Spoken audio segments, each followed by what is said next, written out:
is not what allows you to be able to survive outside the womb. Wait, I'm That's saying that something else, right? But hold on, just why are you? Hello? Yeah, go ahead, Kay. So, yeah, that's not what makes you. That's not what gives you the ability to survive outside the womb. But in any case, that's not even the question that I asked you. The question was, why do you think that sentience is a marker of moral relevance, such that the abortions are morally permissible before, and that the abortions are morally permissible after? Yeah, so I don't think that you should be able to have an abortion after you are around 20 weeks, simply because that is when it can survive outside the womb on its own. On top of that is when it is be able to be classified as a sentient being. But I think before that period of time, you should be allowed to have it, considering that it does not have the capacity to feel pain like some of you say that it does. I can pull up.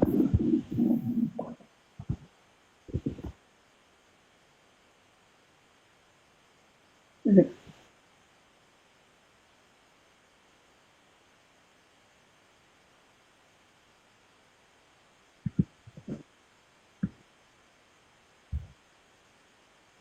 Kind of restating that to be the case without actually showing how that's the case. And then secondly, you just kind of gave a definition of what it means to be sentient and viability, but those things aren't going to move me any closer to the pro-choice view. Mm-hmm. Okay, let me just pull up my drive. It has a big bibliography, so. Okay, Yeah, we're gonna move on from this conversation. That was like really bad. He got dispatched like immediately. Who wants to debate next? Kay versus Paula? Question mark? Yeah, sure. I could just devil's advocate and just question Kay for why it is the case that we're morally obligated to not abort fetuses or babies of the matter in all given situations. You down, Kay?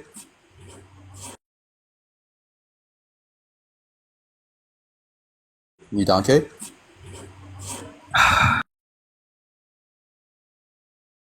Odds and the way that I use the terms.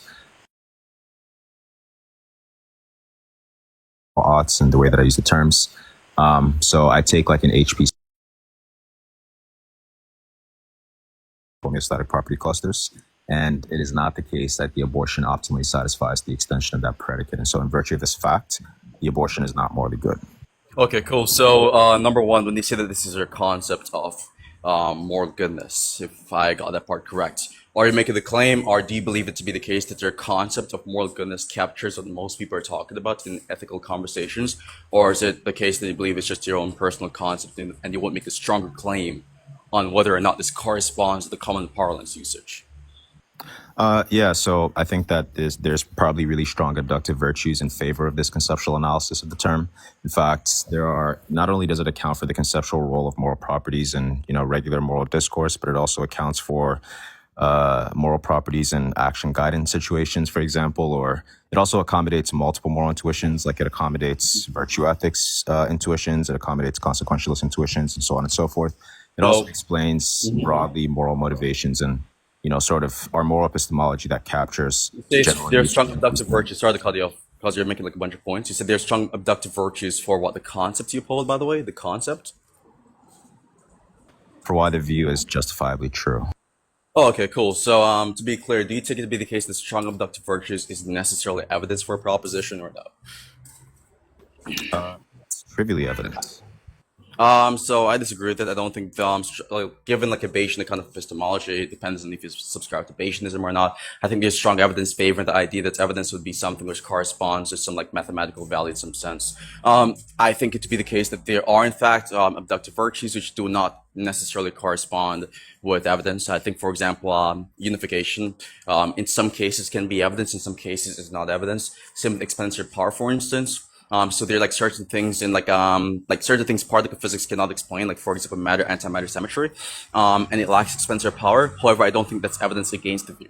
And obviously it can generate, for example, like a theory, for instance, which could explain matter-antimatter symmetry, which is not sufficiently justified as much as particle physics or the mainstream of like your physics. But you get the point I'm making, right? So like something having more explanatory power does not entail it being something which is more justified, and so there's kind of like a disconnect for me between abductive virtues and evidence in all cases, to be more specific. Well, I mean, that would be fine if I was making a claim that abductive virtues are evidence in all cases, but all that's needed for this argument to be successful is that Evidence in this case. in this case. Yeah, of course, definitely. So I just needed to get clear on that specific fundamental ground belief first before we move on to the more relevant details of the conversation, which is the claim you'd have to be making, which is that the abductive virtues you're appealing to here is evidence for your position. So which abductive virtues are you appealing to? Is it parsimony? Like, what are you talking about here? Yeah, so one of which is that it's ontologically parsimonious, and I mean, the view that I'm positing here right now, not only is it the case that it's ontologically parsimonious in the sense that it doesn't posit any irrelevant entities. I don't care about ontological parsimony. Economy, but it also has strong predictive power. You don't care about ontological parsimony? What do you mean? Yeah, I don't see why that's evidence for a proposition. In fact, I've debated multiple people on this. I think ontological parsimony, like if we're to grant the idea that it is evidence for a proposition, all else being equal, then independently of like evaluating any data whatsoever, we'd have to make the claim that solipsism is the most likely position, or perhaps even a view which like asserts like an empty set of existence. Right? See how you couldn't just say that given two theories, that if one theory is ontologically simpler, that's in some sense evidence in favor of the given theory.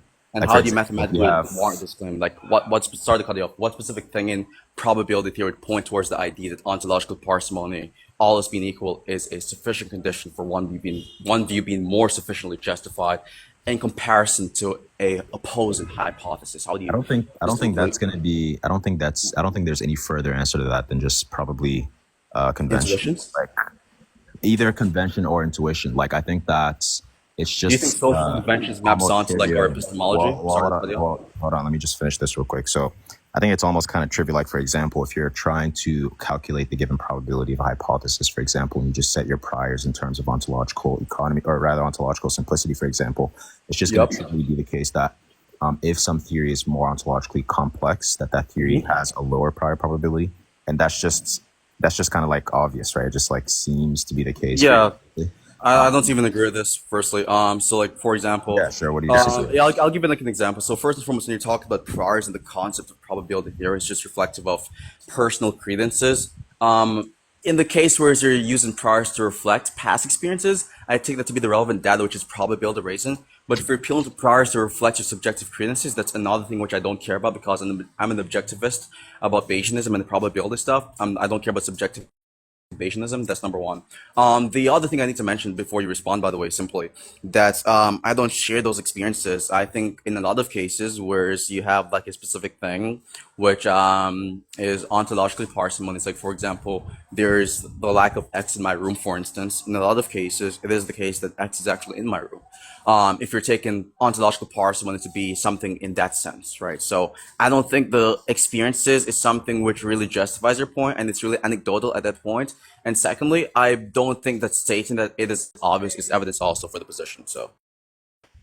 Yeah, so I mean, that's just going to turn on, I guess, our sort of views on probability broadly speaking. It sounds like you're taking a sort of objectivist approach to Bayesian epistemology, in which case you might probably say that the things in virtue of which the given probability conduciveness of a theory, or rather how probability conducive a given theory is, for you, it might just turn that sort of thing is going to turn on, maybe how well it explains the data or how many independent variables the given theory posits. But that's not going to be the case for like a subjectivist about Bayesian epistemology. Now, we can either one have that debate about subjectivism and objectivist views of Bayesian epistemology, but I actually think it's going to be less interesting and actually kind of a deviation away from the original argument. Well, it's not a deviation because if you agree that... I can explain why it's a deviation because nothing about whether or not objectivist or subjectivist models of Bayesian epistemology turns on whether or not my initial argument about abortion is successful. Of course it does, because remember, your initial argument for abortion is dependent on this concept you have, which in itself you think is justified by these abductive virtues, which are questionable evidence, considering that your concept of evidence is something which is not necessarily tied in with objective Bayesianism. If objective Bayesianism is true, then the things you believe justifies the concept, which justifies your position on abortion, will not go through. So clearly it would be something which is not a deviation. What I think is the case, this is just my personal impressions, and you can correct or clarify about this, correct me if I'm wrong or clarify this. I think you don't want to head into this sort of conversation, maybe because you don't have the knowledge knowledge to actually talk about this, or you believe that you don't have any good justification to actually support your overarching thesis of the conversation. And I can talk about it. I can debate on why subjective Bayesianism has some sort of like flaws insofar as you can easily undercut any sort of justification with your own personal credences. I can also debate on certain intuitions we have regarding what we think evidence is, and how we generally don't believe evidence to be the type of thing which is reflective of personal beliefs or credences, just in and of itself. So I think those intuitions would be incompatible with your position. I think the epistemic undercut and defeater types response is incompatible with your position and wouldn't even favor your position, right? So you'll never be able to justify position sufficiently if you're going to appeal to your personal credences or priors. Just to be clear, so you think that whether or not subjectivism or objectivism about Bayesian epistemology is true, that's going to turn on the account of evidence that I gave previously as far as the abductive virtue stuff goes? That's what you're saying? Turns on this, not the other way around. We got it mixed up. The account of evidence you have turns on your view on Bayesianism. The account of evidence and by the way, by evidence that you're talking about the abductive virtues that I posited previously, right? The abductive virtues, yeah, you believe that to be something which is identical to evidence under your perspective, at least I don't see how, whether or not you're subjectivist or objective, do you think that the given probability of the hypothesis is going to, rather, it's going to change whether or not subjectivism or objectivism about Bayesian epistemology is true? Like, no, I'm not talking about the truth conditions. No, I'm not talking about the truth conditions for, hold on. I'm not talking about the truth conditions for subjective Bayesianism or objective Bayesianism, respectively. I'm talking about the truth conditions of whether or not it is the case that the virtues you appeal to prior is evidence for the position of abortion. Yeah. So just to be clear, the thing that you're saying turns on this, or rather, whether or not the prior argument that I gave was successful. The thing is not the subjective Bayesianism stuff. It's the other thing. Hold on. Let me just get through this and explain, so I'm actually clarified on the point that you're making here currently, right? Hopefully you get clear. That you're saying.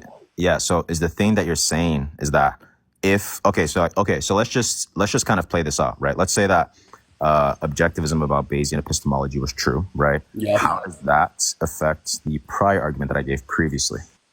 I think I went over this 2 times. I'll just go over it the 3rd time. The reason why it would affect it is because it is the case that you think ontological parsimony is evidence for the position of like the concept of moral goodness you have, which is relevantly tied towards the abortion topic. And so under an objective Bayesianist model, we have no reason to believe that ontological parsimony is probability erasing. Very simple. Oh, okay. I see what you're saying now. Yeah. So yeah, you've successfully established that connection. So yeah, I guess when it comes to calculating the probability of a given hypothesis, if I'm sort of adopting like a subjectivist model, I could just say something like the thing in virtue of which a given theory is going to be probability conducive. It's just going to turn on whether or not that given theory has high priors directly in favor of it. Taking the view that I'm taking right here, I'm just going to. You don't think if you can have low priors and be more likely overall in opposing hypothesis? I agree that you can have high prior. When you say higher overall, you're just talking about the intrinsic. No, like we have 2 hypotheses, H and not H. Can you not have a case scenario where it's not H, have low priors, but comes out as being far more likely than I H? agree that you can have some theory or hypothesis where there are low priors in the overall. But it doesn't really turn on the prior stuff, right? Wait, that would be correct. Just to be clear, when you say overall probability, you're talking about the given intrinsic probability of hypothesis, right? No. Okay, so then are you talking about the posterior probability? Well, I'm just talking about either the intrinsic one or whatever synthetic factors could manipulate the probability space given the proposition. I just asked you if you were talking about the intrinsic probability. Yeah, I'm not talking about either of them in isolation. I'm talking about both. So it could be like yeah, so then the answer would have been like, yes, you are talking about the intrinsic probability. The connotation from the question is that you're only talking about this, which I'm not. So that's why I said no. Well, I'm just getting clear on what you mean by overall probability. By that, you just mean the intrinsic probability of a given hypothesis. There's the probability of a given proposition after considering all the data. So let's just go posterior probability for now. After considering all the data, then you're talking about posterior probability. Yeah.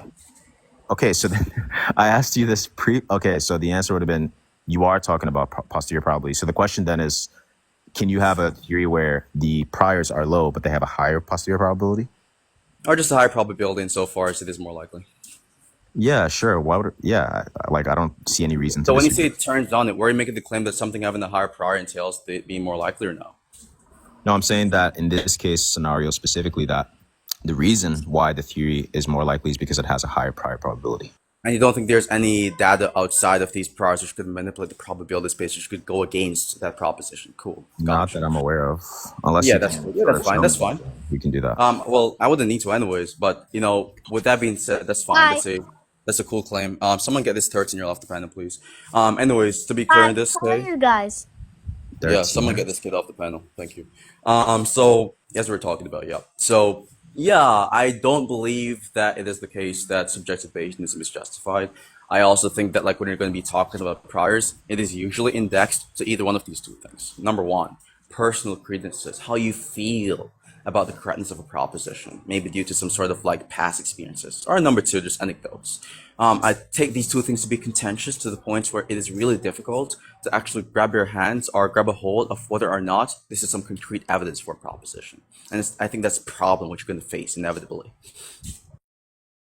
I mean, that's just gonna. I just take it that Bayesian probability statements are just statements about how much credence we give to a given proposition or a logical example. So That was to be the if case, you're then like a Bayesianism would not subjectivist, be well, allowed. hold on, let me just get through this, right? So if you're a subjectivist about probability, things like frequency or let's say like intrinsic probabilities, for example, those things just might not matter to you in the same sense because the only element of the sample space that concerns you in terms of your probability analysis is just going to depend on those pre-existing beliefs that you have concerning how the world works and a possible set or of like, modes of reality, for example, or given experiences that you have. That's just going to turn on what's meant by subjectivist Bayesian models. So what's the point? What's the main point you're making here? Well, I'm just responding to the point that you made previously by you were saying that you don't believe that it is the case that on like these sorts of priors are probability conducive, but I'm saying that they are for a subjectivist. Never made that claim. So I'm saying those any argument for subjective Bayesianism is sure. Of course, like when I'm saying, for example, that I don't believe this. Wait, sorry, wait, hold on. Hold on. You didn't make the claim. Could you not cut me off, please? Thank you. Well, I just Hold want on. to get clarified. I wanted to get clear in something, but you actually told me to just stop Okay, talking. sure, yeah. Yeah, so as I was gonna say, so I'm not gonna make the claim that it is not probability conducive, in the sense where it is indexed to one's conceptual analysis of probability, because clearly that's gonna trivially entail the idea that your position is gonna be something which is probability conducive, or the argument you're given is probability conducive.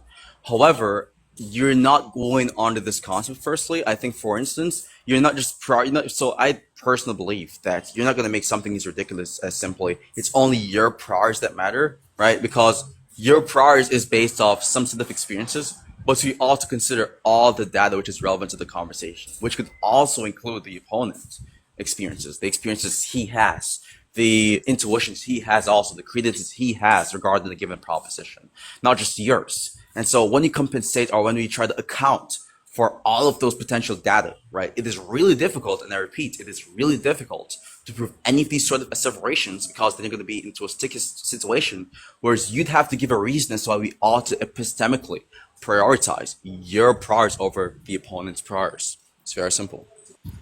Wait, so just to be clear, you think that a Bayesian statement about probability is only going to include their pre-existing beliefs or intuitions about the matter? Because I don't take that to be the case.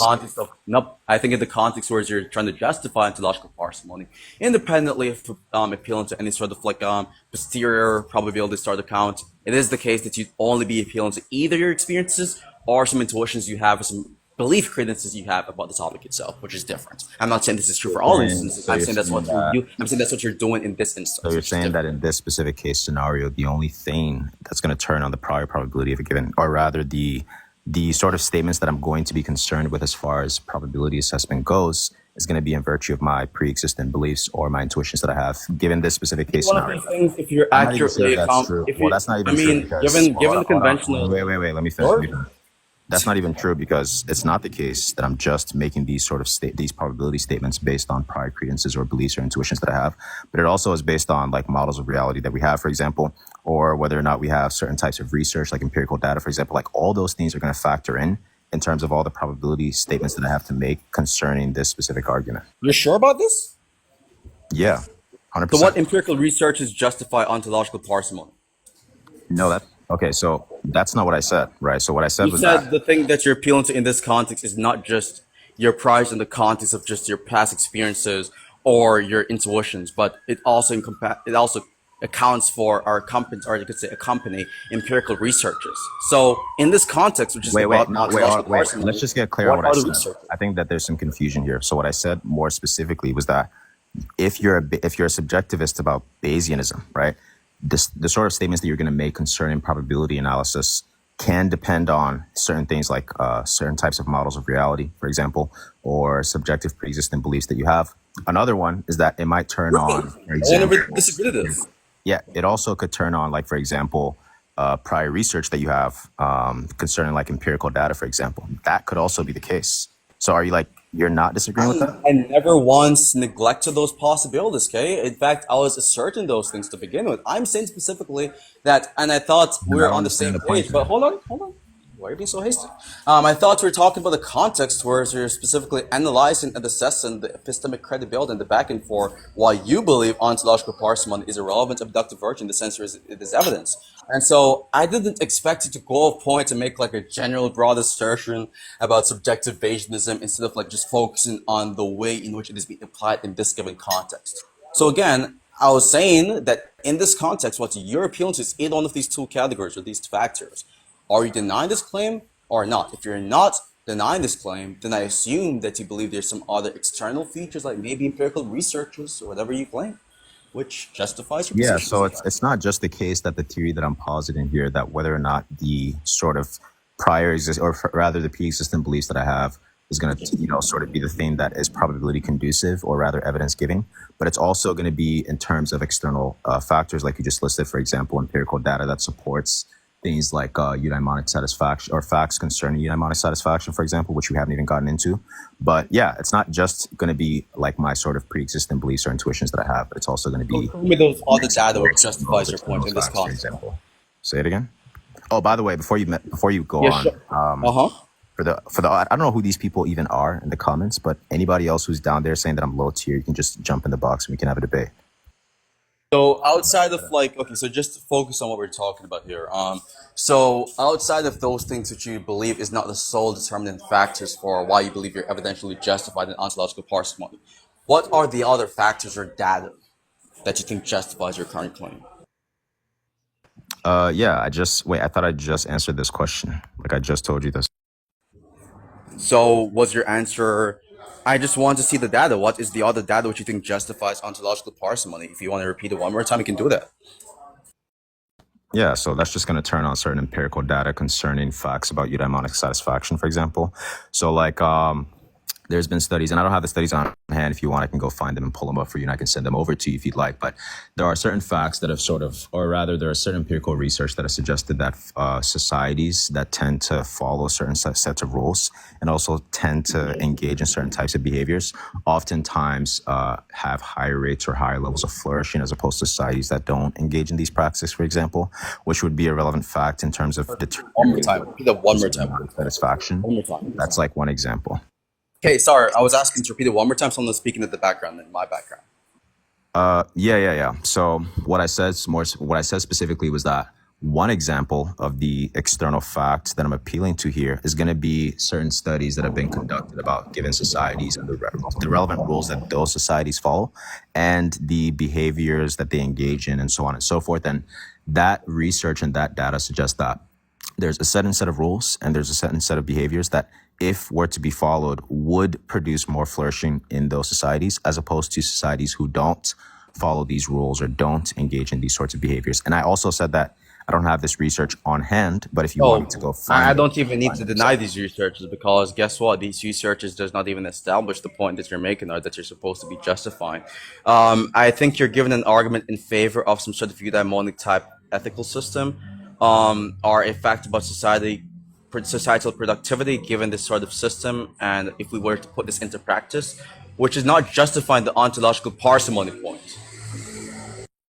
That wasn't the point of me bringing that up, right? The point of me bringing that up was just to demonstrate. Yeah, that's the problem. You should have. That should be the point of bringing it up, because I'm asking you about the justification of ontological parsimony. Let me respond. So the point of me bringing that up was to just simply, or rather, answer the question that you asked me previously about what the external factors was, right? That I was appealing to whenever I was talking about the sort of things that count as evidence giving. And so I just gave you that. Now, it will just trivially be the case that if there were some facts that needed to be satisfied in order for X to count as eudaimonic satisfaction, then if, in those societies where the empirical data, raises the probability that those facts are satisfied, then it would just trivially follow that that's evidence giving, right? That's the only sort of motivation that I was given there. But if you're asking me a further What question, specific proposition? if you're asking me, well, hold on, let me say this and then you can ask me your question. Sure. If you're asking me a further question about like what is the argument for subjectivism about Bayesian epistemology, I don't think I have an argument for that. But I have an argument that establishes the prior argument that I gave you previously. Okay, so you dropped the subjective Bayesianism point. Cool.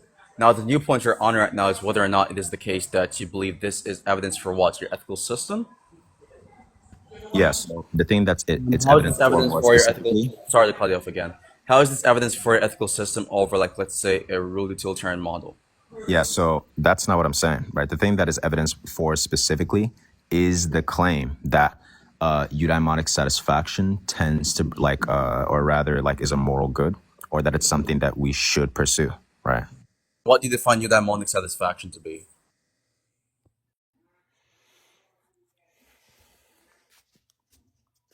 Hello? Oh, you left. AFK.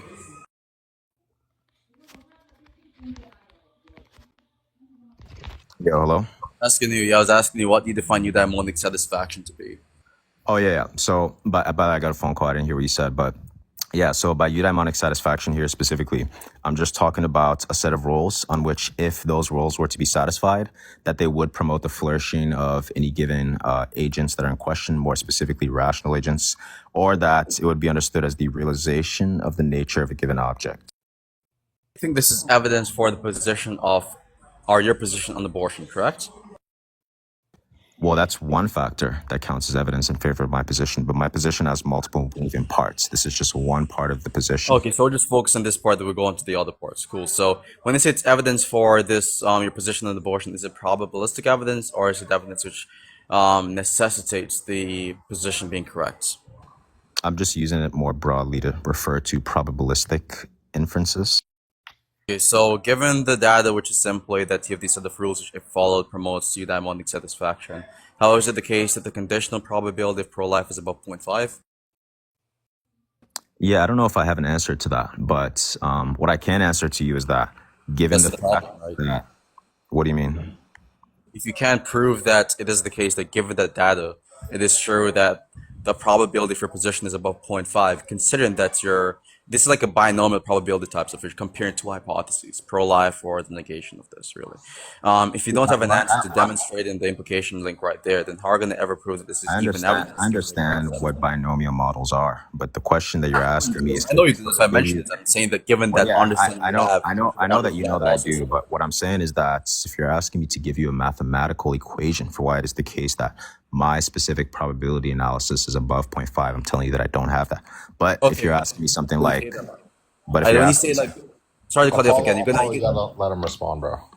I don't think, well, Kay was even complaining that much, and we both cut each other off. If we want to, if we think we have an important means or a justified means of interruption, that's fine. Just one small interruption, Kay. I was gonna say that I'm not even I don't like when you say you don't have a mathematical equation, because I'm not expecting something like that. I'm just expecting like some sort of like elaborate description as to how it is the case that this would be evidence, even without having like some laid out equation, you know. Yeah, I mean, it seems like I really don't know. I don't know if I have an answer to you for that just yet. In fact, I'm not even really a subjectivist about probability per se, right? But what I do have an answer for you, though, is why it's the case that those things count in some sense as evidence for my theory or my hypothesis. But if you're looking for like an actual like further explanation for why these things are, above a 0.5 or whatever, I don't have that. I don't have those things on hand. Okay, so here's the issue, right? So we have a couple of things. If you want to appeal to your priors, that's fine. But then I've also pointed out that those priors can get underdetermined or undercutted given another person's priors, which don't converge with your priors. And so, of course, you're gonna have to appeal to something more rigorous, something more strict, something more concrete, something more robust of the matter. That thing is going to either be some empirical data or some sort of like mathematical explanation as to why this would actually be some sort of like probability reason factor, which you don't have. So then currently, if we just look at all the available facts of this debate, you really don't have any evidence for your claims. I wouldn't say that I don't have any evidence for my claims. I say you might be able to say that I can't demonstrate how it's the case that these things are evidenced, as in you can show above a certain type of rate, like for example, like zero point 0.5, that it is probability conducive, but I don't think that it's fair to say that I don't have any evidence. I've definitely given Okay. you evidence. Do you And know the then principle of also, inferential and then, justification?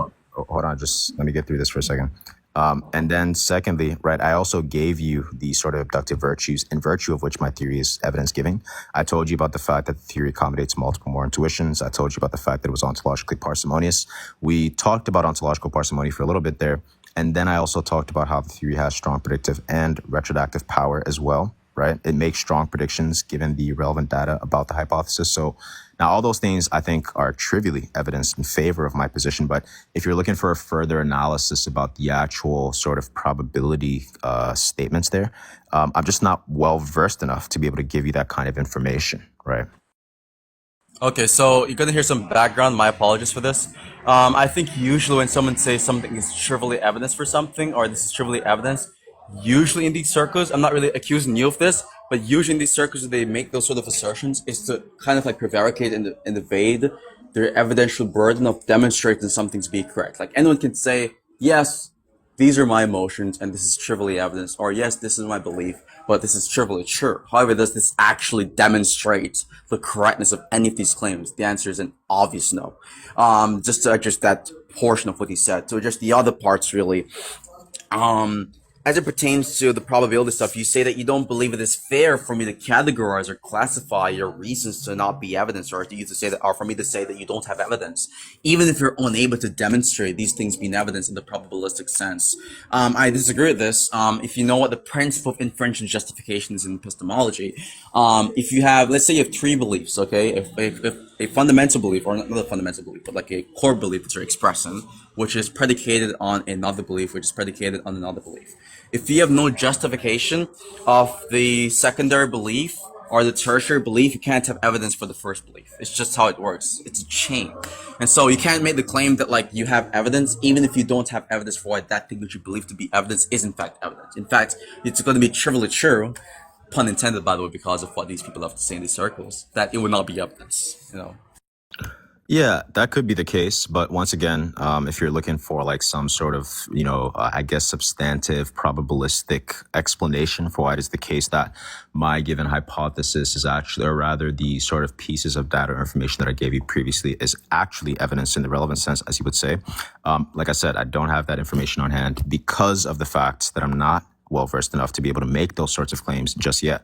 But I think that if you have some theory where, for example, you can demonstrate how it's the case that moral properties exists in a way that fits a broader type of framework, like, for example, in this case, it not only fits a broader scientific framework, but it also fits like a framework in which it can accommodate multiple moral intuitions from different moral theories without postulating or rather positing these sorts of, I guess you could say, like irreducible entities in a way that, inflates your ontology.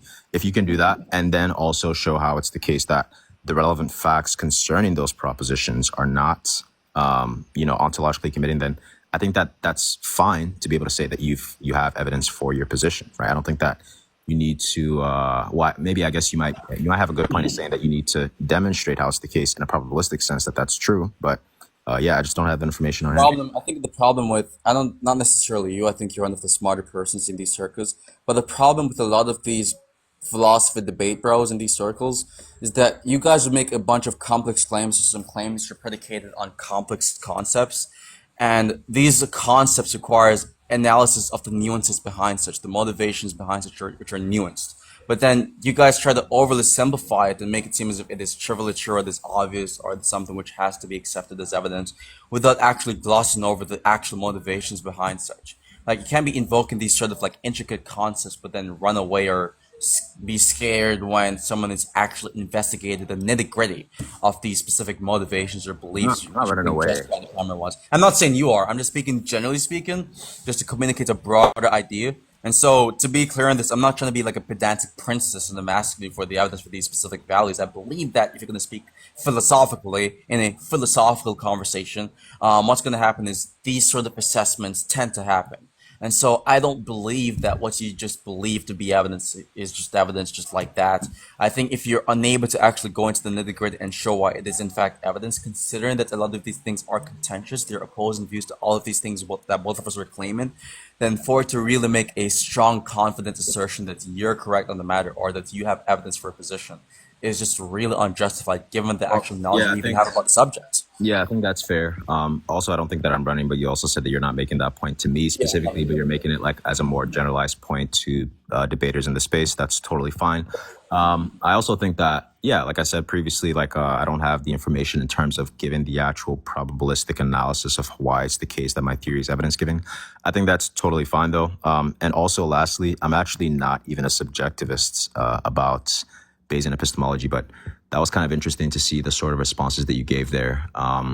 I don't know. I'm actually kind of a bit agnostic. I'm not saying this to like sort of fall back on the like after the fact, but like genuinely, this is a position that I've held like all Do you along. think my responses are sufficient to throw Yeah, out no, that? I think your responses are fine. In fact, those are like responses that I might give against somebody who's holding a position on which ontological parsimony is the only factor that's relevant in terms of the given probability conduciveness of a hypothesis. But you have all the things like intuitions being accompanied for or accounted for. Intuitions or pre-existing beliefs. So me personally, if I was a bad fit uncharted debater, I'd ask for the evidence for why intuitions are probability racing. But I know that they are probability racing, and I have strong evidence for such, which I don't need to get into because I'm not the one who's using intuitions.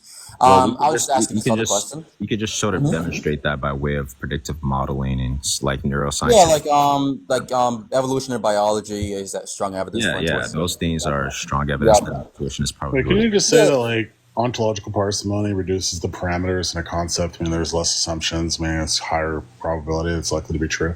I don't think you made that claim, like honestly. No, I don't what? think either, but I'm saying like independent of the debate. Like that's how I would justify it. What's the claim? You said you can't make the claim that what? Oh, I was just saying like the way I would justify ontological parsimony would be like there's less parameters in the concept, which means there's less assumptions, which means it increases the likelihood that the theory is true.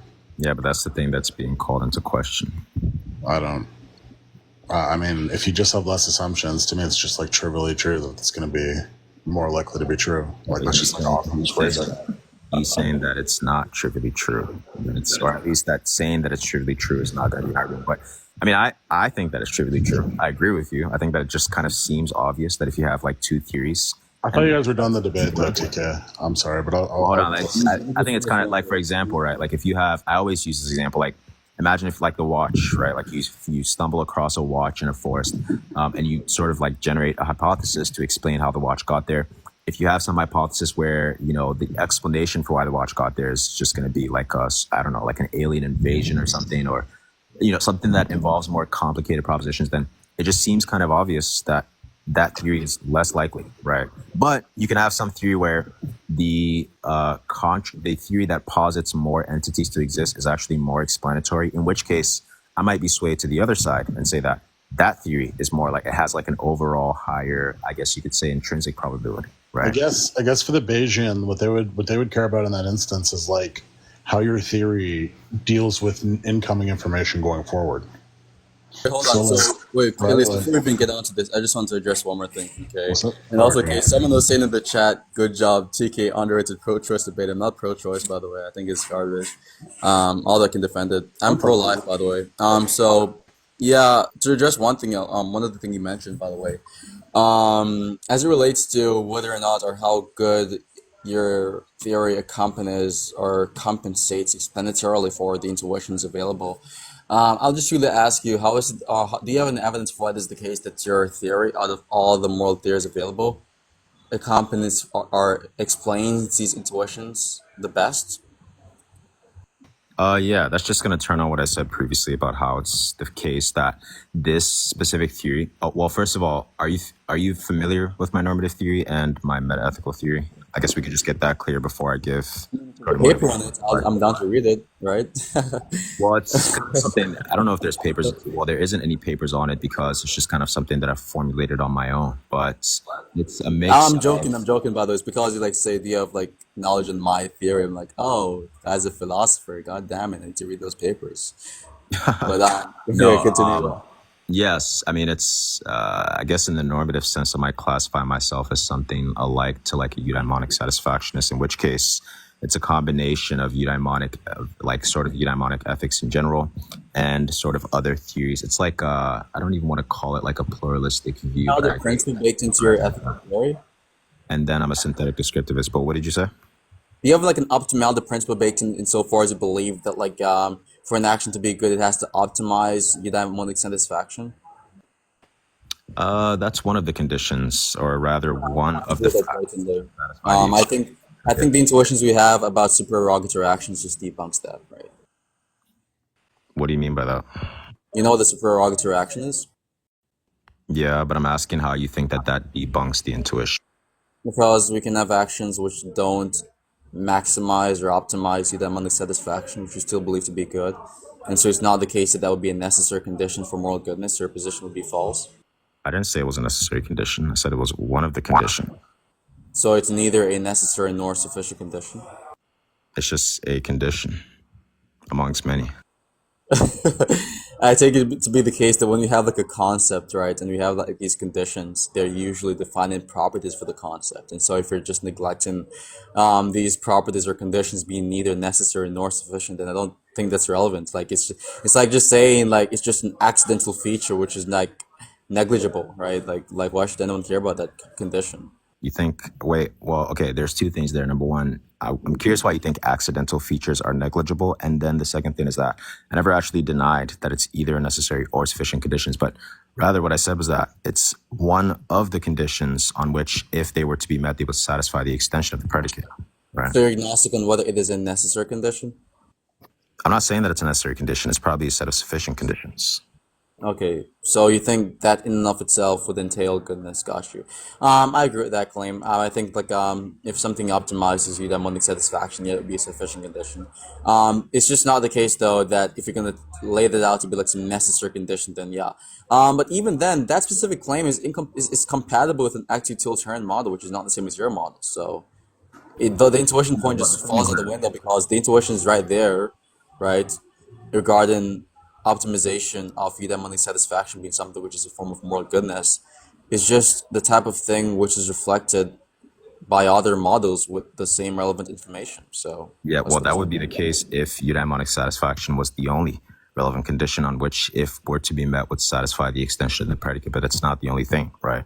It's just one of the things, right? Another thing, for example, would be like phonetic coherence, for example, or certain things like virtue manifestation, like restricted views of well-being optimization. There's a whole set of, sort of sufficient conditions on which, if they were to be met, would satisfy the extension of the predicate. So I understand what you're saying, but I don't think that just simply falsifying one actually, hold on. I don't think that, that specific thing like successfully undermines the sort of intuitions there because. Oh, I agree with you. I'm not saying that it does. I think it would if it was to be the case that this was a necessary condition, then it would just destroy your position inherently. But that's fine. It's not. I just need to get onto the other stuff, right? So that condition is already satisfied by like utilitarianism. Cool. So what specific things do you believe are intuitively justified would not be able to be explained under like a real utilitarian model or some versions of active utilitarianism? It might just be something like virtue manifestation, for example, which I just take it to be an action that rather expresses a certain set of stable dispositional tendencies of a given agent or a given object.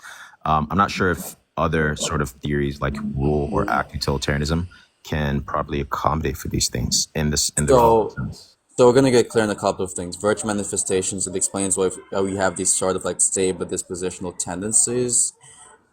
Anything else to add to it? Or So by virtue manifestation, I'm just talking about an action that expresses a type of stable disposition on which the relevant agents would be, would be tending towards things that are conducive to its flourishing. Okay, so what do you think these stable dispositional tendencies are? That depends. It's just going to be context dependent. So like in one case. You muted yourself, by the way, but let me know when you're unmuted.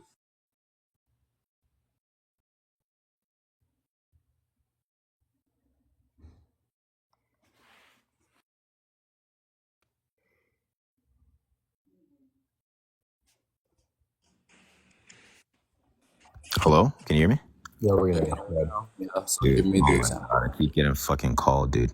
But anyways, What was I even saying? I was talking about how virtue manifestation. Yeah, like the examples of like stable dispositional tendencies. Oh, Yeah. these, yeah. So yeah, that's just going to depend, right? So in some cases, it might just be the case that the thing that counts as a stable dispositional tendency is going to be something like, for example, like being able to have practical rationality, for example. In other cases, it might just be a certain sort of like maybe accidental feature about yourself, for example. Maybe it might be the way that you're built or something, and those things are conducive, Rationality. Elaborate on that concept, for please. example. Elaborate on what concept? Practical rationality. Rationality. Are you talking about in the Kantian sense or like in some different sense? I'm talking about it in the Aristotelian sense. Just elaborate on that, please. By that, he's just talking about a type of motivation, or rather a type of action that the agent has on which they're guided by reason as a mechanism to which they adhere to the good. That's just what I take the Aristotelian notion to be. Okay, so it's the type of action which guides people to the good, and by the good you're talking about the eudaimonic satisfaction. But, well, with reason as a mechanism, but yes, by good, I'm talking about And these. by reason, what are you talking about? Just that which counts in favor of the Yeah, I'm action. just using a standard notion of reason. And by good, I'm talking about, yes, I'm just using a standard notion or rather. Yeah, I don't see how this is incompatible with utilitarianism. Or Also, by the way, and also, by good, I don't just mean eudaimonic satisfaction. By good, I'm talking about satisfaction or an optimal satisfaction of a given predicate, which might include things like eudaimonic satisfaction, but not necessarily restricted to it.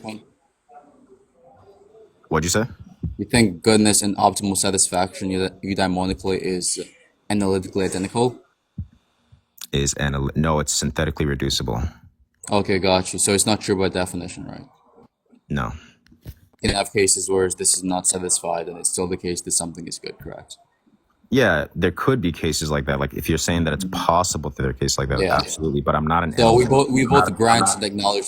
Well, We I just just want to say, like, I'm not an analytic naturalist. Just to be clear, I think I mentioned previously that I was a synthetic.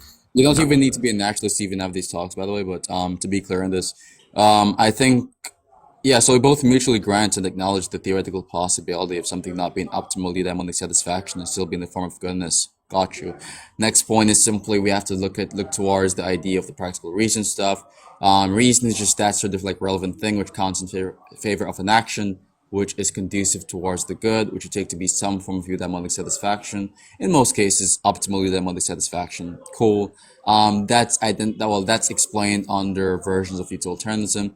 The other thing you mentioned regarding the intuitions about like which counts in favor of your position, which is specifically about the things which explains why we have some sort of like actions in given moralistic context. It's also explained.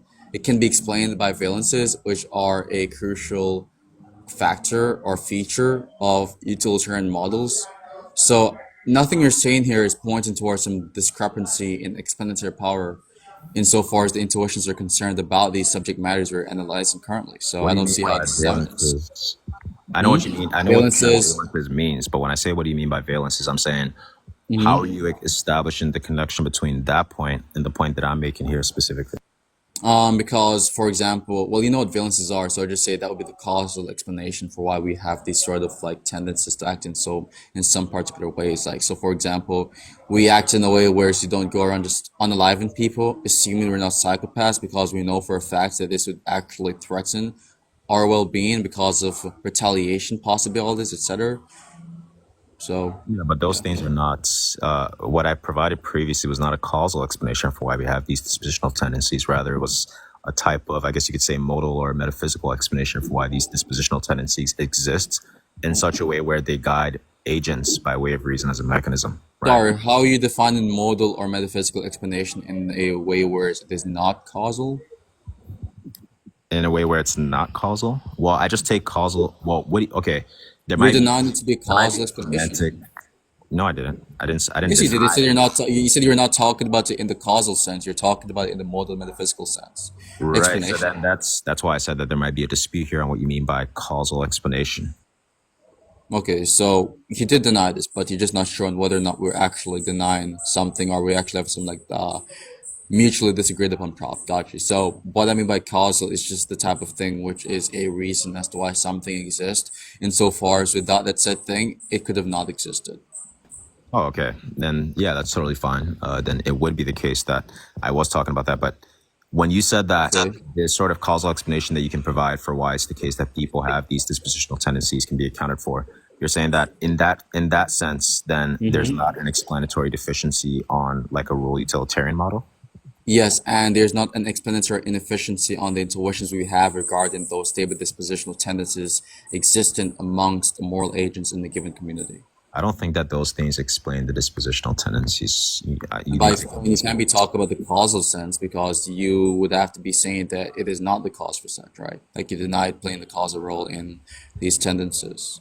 No, you're saying that valences is what causally explains the fact that agents have. How do you prove that it is false to make the claim that valences are the cause of I'm these? not saying that. I'm saying you need to convince me that it's the case that valences are what explain the fact that agents have. I don't need to. Remember, I'm calling into question your position and the theories which determines the credibility of your position. And remember, your theories makes these sort of presuppositions which would require you to disprove these opposing possibilities. No, what Like, I'm for saying is example, that the valences. sort of motivation that you're attempting to give here is that, given the fact that your I'm theory, just giving a possible motivation, yeah, right? I You have to know, but I'm disprove saying it. that given the fact that your theory can accommodate for the, or rather, provide a causal explanation for why it's the case that these dispositional tendencies exist, that would mean that there isn't an explanatory deficiency on like a rule utilitarian view or rule I utilitarian. think you forgot one thing though. Remember originally when you said that one of the reasons as to why it is the case that your theory, sorry for the background noise, is something which has more evidential backing behind it is its ability to explain these. I'm not forgetting that part. What I So am. if I I'm. show wait hold on if I show that utilitarianism also possesses this ability due to you granting the possibility of it explaining the same relevant data set, then you cannot use this as evidence for your position anymore. No, So okay, so yeah, that's what I'm saying is that. So number one, right? I don't know what you mean. Here's what I'm trying to get clear on, right? What I'm trying to get clear on here is what you mean when you say that valences can provide a causal explanation for why it's the case that agents have. then you said that you don't believe it to be a causal explanation. I don't think. No, you didn't. How did you? Yes, Wait, I did. I gave the by that you definition of just what I mean talked by about. causal reason. And then you said, okay, I don't believe that valences are the causal explanation. So you responded to my analysis, which I've explicated Wait. So the upon, motivation for it by is saying it's not the just case. And then I the ask you to prove it motivation is for why. false.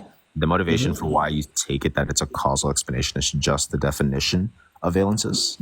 No. Yeah, so you're specifically, you already said that you know what valences are. So me Yeah. nor you know, yeah, so I didn't need to give a definition of valences, so I moved on from that.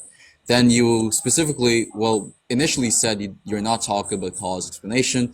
Then we said, wait, and then you said, wait, hold on a second. Maybe we just need to get clear what the cause is. We got clear what the cause is. Then you said, okay, you're talking about explanation in the causal sense. Cool. Now then I said to you that valences, which is something which is a feature of utilitarianism, can explain these stable dispositional tendencies, which you believe is evidence for your position being true. You granted this to be the case given the definition of what a cause is that we've both shook hands on. So to then say that you're unsure of what I mean by this or whatever is just you walking back from the agreement you've made previously. I don't think it's me walking back from the agreement, but I think rather it's me getting clear on what exactly is meant when you say that valences can somehow provide a causal explanation for why it's the case that agents have these dispositional properties. Did we not clarify, or did I not clarify what the causal explanation is, which you agreed on? But that's the confusion isn't what a causal explanation is, right? The confusion is how valences are a causal explanation. How? So, I mean, if you're asking for the mechanism, I don't think that's required to establish the possibility of this claim. So, there are a lot of things which are theoretically possible, which we don't have any available information to explain the mechanism behind. So, that doesn't neglect or give you a justifiable spot to say this is not possible or this is false. Well, I don't So, think the claim here that it's I'm a making is that non-point. it's not possible, right? I think there's a lot of things that are possible, right? But that's not going to be if all you're saying here is that it's logically possible that like valences could provide a causal explanation for why it's the case that that agents have these dispositional tendencies, then I mean that the reason why I don't think that's an interesting claim is because you could just make that same sort of claim about literally a lot of other things, right? You could just I say agree that with you, and that's why I don't, and I agree with you, and that's why I don't care about explanatory power. I think for the main part, explanatory power is reduced with the just possibility to explain something and that possibility are usually trivialized in an epistemic sense or in a logical sense, which in this case, it is the case that utilitarianism it's epistemically possible for utilitarianism to explain the data which you think it cannot But explain. it doesn't though. You don't think it is possible, theoretically speaking, for utilitarianism to I'm not explain? saying that it's not possible. Of course, it's possible in a theoretical sense, but I'm saying that it doesn't do it. Okay, here's two responses. Number one, you'd have to prove that claim. You'd have to show some corroboration for that claim. Number two is your original parameter or metric for determining the epistemic credence behind your position is not based on whether it does in fact explain X. It's based on whether it can explain X. So that's going to be a change of the claim that are the original motivation you've expressed to me and everyone else here. That's number one. And number two, you'd have to prove why it is the case that That's utilitarianism not what does not in that's not what I fact said. explain the I data. didn't say the words Of it course you did. can. No. I didn't say that. And if I did, then we can just re-clarify what I meant then. What I said was more specifically was that it explains a certain set of data, right? Not that it can explain a certain set of data, right? Okay, cool. So let's just assume you said this for a moment, which I don't think you did, but I'm going to grant this. How would you disprove the idea that utilitarianism explains this? Like, what's the evidence that it does not play a causal role in the data that we're talking about? I'm asking, so, okay, here's what I'm saying. I don't think, okay, so what I'm saying is one of two things. I'm saying, number one, I don't think that specific point that you made previously was that interesting. You were just kind of saying that it's logically possible that utilitarianism can also accommodate for these relevant intuitions that we have about, say, things like eudaimonic satisfaction or virtue manifestation in this case, which is Comprende? perfectly fine, right? I think one. that's fine. There's no logical contradiction that's entailed from that. But I don't think that's interesting. And then the second thing that I'm saying is that I'm asking you to provide me motivation for why I should believe that a standard rule utilitarian model, that thing provides a causal explanation for certain dispositional tendencies of a given agent, right? So that's what I'm asking you to sort of provide. So just two responses, two pretty simple, easy responses.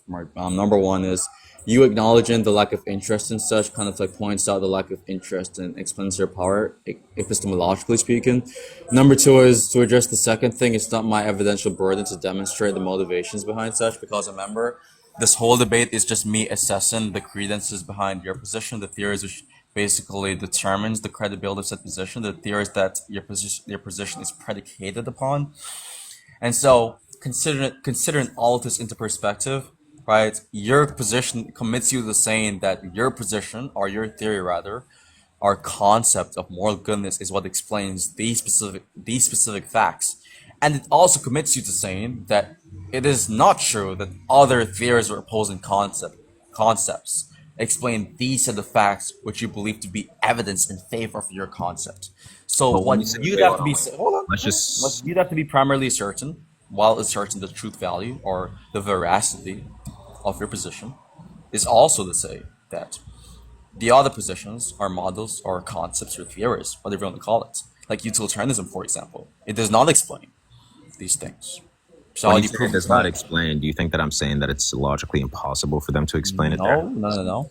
I'm not making the claim. What do you I interpret think as that that you're to not mean? make. I don't think you're making the claim that it's logically impossible for to explain this. I think you're just saying it is sure that it is not explained, which does not require any sort of like strict modal implications. Right. Yeah. So then the response that you gave me previously, which was just that it is logically possible that these things could explain that relevant data, it's just not really engaging with the argument that I'm presenting. The response I gave previously was to address a point you made about explanatory power and your theory's ability to explain the data, which you're now retracting. So now I'm addressing the new point, which is that you're not What? making the same Wait. claim. What am I retracting? What am I Well, retracting? the claim that you claimed to have not made, which I think you've made, I'm pretty certain you've made this claim, is that your position has this sort of ability to explain this data. And so I'm pointing out that this is also shared by utilitarianism and other views.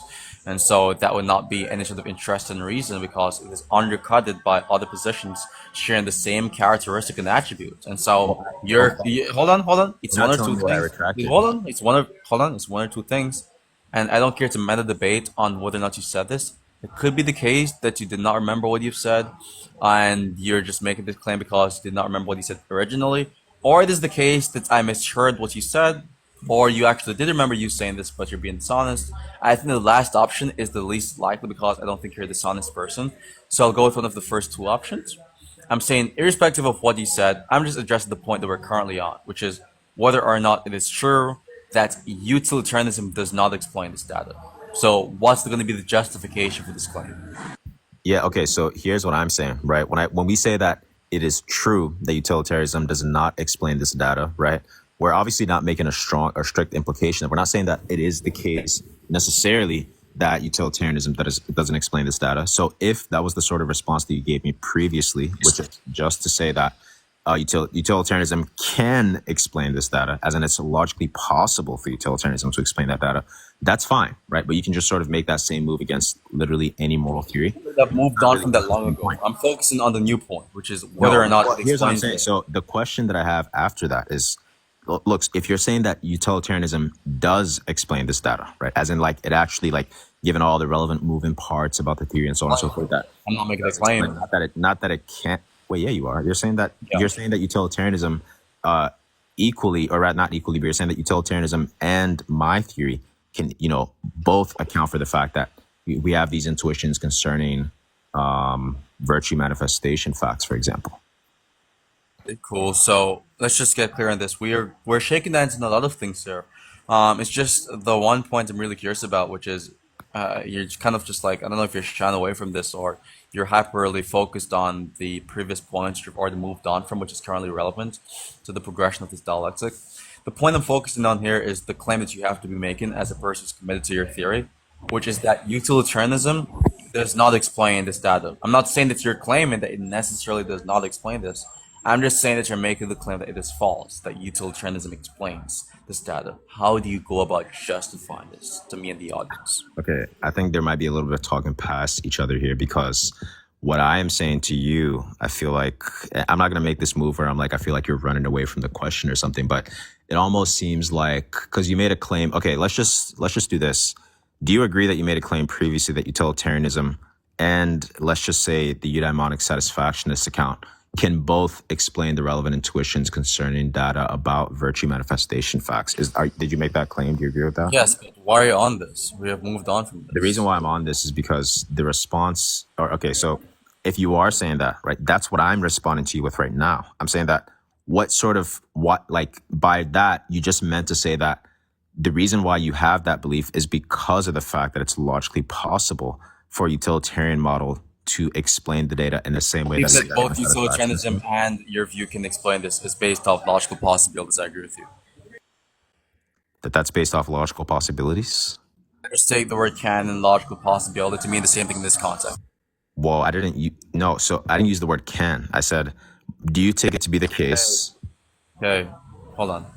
We went over this, okay? You said specifically, or rather, I think you said, I don't know if it is true or not, I think you said that your view, or what counts as evidence, or an abductive virtue, which is evidence for your position, is based off the idea that your view can explain this. Well, no, and I'm saying that. I didn't say that. Wait, hold on. Okay, That's not what I said, though. Okay. I'm not saying you said this. What I said, and I started off by saying this is, I think this to be the case. I don't know if it is true or it is not true, and I don't care if it is true or not true.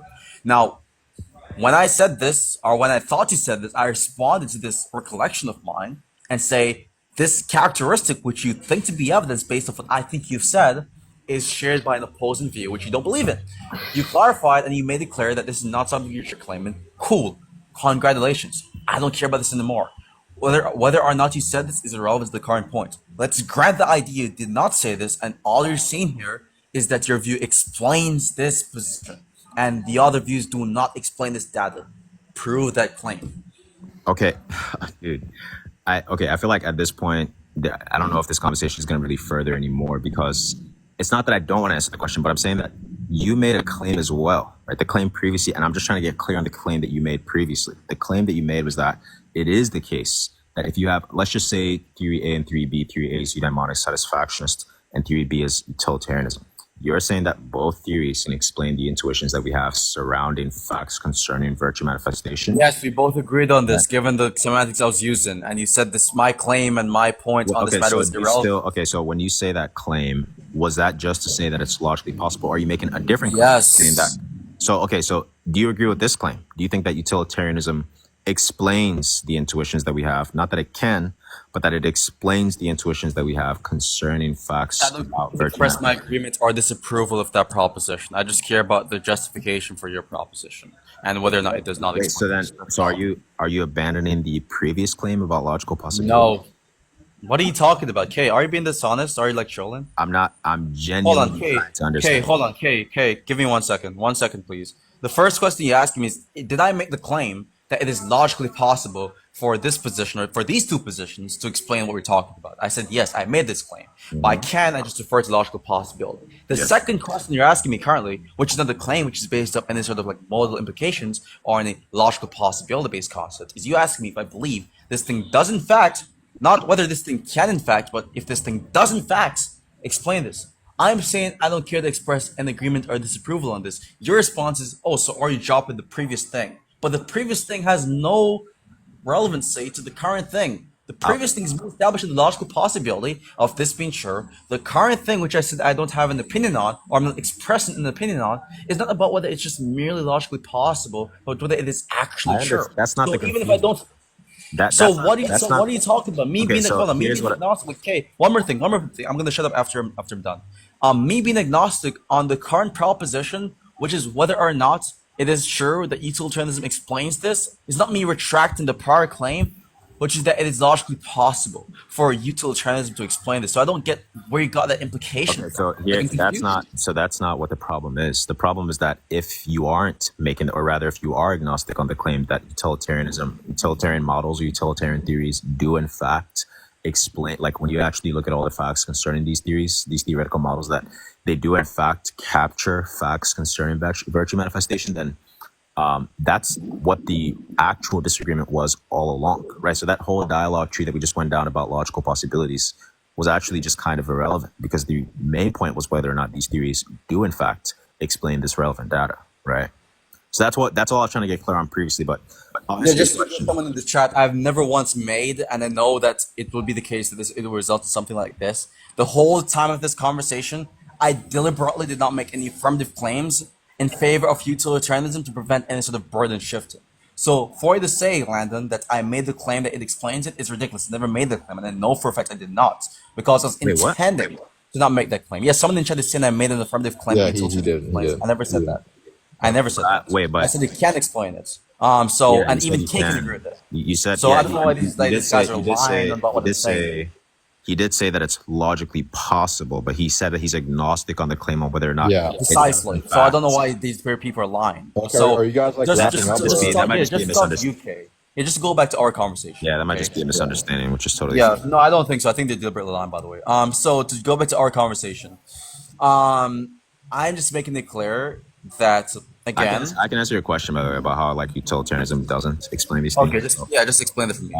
Yeah, that's just going to turn on what's meant by virtue manifestation, like I mentioned previously, which is just going to be, and by the way, I'm taking like a sort of, I guess you could say, an Aristotelian account of virtue, on which virtues are characterized by stable dispositional properties or capacities of a given agent, in which case, given all the data that I've been provided with rule and act utilitarian models, I don't see how it's the case that these models accurately capture facts concerning that data, right? Problem, right? So your whole evidence for the proposition here is you saying you don't see any reason as to how utilitarianism can account for the captured accurately. I'm saying that with all the data that I've been acquainted with, I don't see how it's the case that it does, right? Yeah, that's the problem. I don't see how you mentioning that you don't see a way in which it can accurately capture this given the data you're presented with is evidence for the claim that it does not explain it. Okay, so then do you think that it does? I don't think the claim you made to support the chief proposition is evidence for the claim. Right, but I'm So asking. for example, So if it's not, I don't do you think see. that it So does? sorry to cut you off. Sorry to cut you off. I don't see how it is the case. Well, there's several things in the universe and even in physics and science which we don't see or we don't have an explanation for, but it is still true irrespective of such. So not being aware of an explanation given the data were available or that is available does not disprove or prove a theory. Okay, Understood? so just here's what I'm saying, right? Do you agree with that? Yes or no? Do I agree with what? Do you agree with the idea that not seeing a means by which something is true or something accurately captures another given idea or explains another given idea, considering the data that you're presented with is not evidence? What do you mean by not seeing? By not seeing as in you're not presented with the, or rather you don't see any evidence. You No, look that's not what towards I, the data. that's not what I meant by not. Okay, I didn't think that we were gonna have to clarify that. Okay, so when I said not seeing, what I meant is that I don't have any reasons to believe that it is the case that utilitarian models do in fact explain the intuitions surrounding. Yeah, that's the problem. Again, that's the problem, right? So I don't know if you remember the reason why we're even on this point, but this point started from me asking you to prove a claim. And so what you're doing here is just it really and truly just communicating your incredulity in the matter, and you're communicating your incredulity by pointing out your lack of information, or rather the lack of presented information in your data set, which points towards the claim being true. But none of this That establishes could just be a your nauseum inference. original claim. So I'm just confused as to how you explain. You don't think? Do you think nauseum inferences exist? Wait, hold on. I'm confused as to how you expressing to me that you don't see any available evidence for X for it to be the case that not X is true, evidentially speaking. I don't see how there's a connection there. Like, how is there a connection? How? Explain to me. Oh, it's AFK.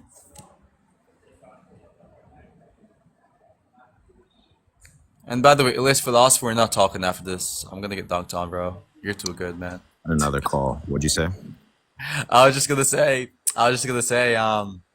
as it relates to what you're saying specifically, you said that you don't see, given the data that you're presented with, you don't see how utilitarianism. Yeah, I can respond to that. Yeah. I don't see how this would be evidence for it being the case that it does not explain this. Okay, so just to be clear, right? Are you familiar with like nauseum or noseum inferences? Nope. Yeah, so it's just going to be a type of inference on which, if you don't have any reason to believe X, then it's likely the case that there is no X, for example. I think that those things count sometimes in favor of a given proposition. Do you disagree with this?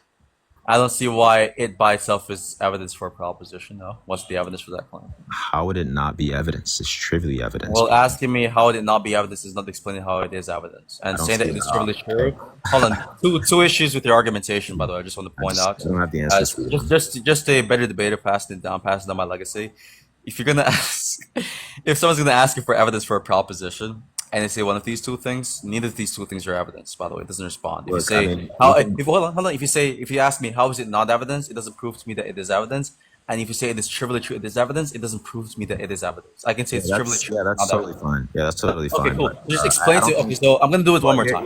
How is it evidence? Wait, hold on. Okay. Let me see. Let me just go through this because I actually think this is kind of pointless. And that's not to say that in a bad faith way, but I think that entire dialogue was just kind of useless. And the reason why, because after I gave my sort of position, right, what we established is that you have other theories that it's logically possible. This entire discourse, by the way, not this point again.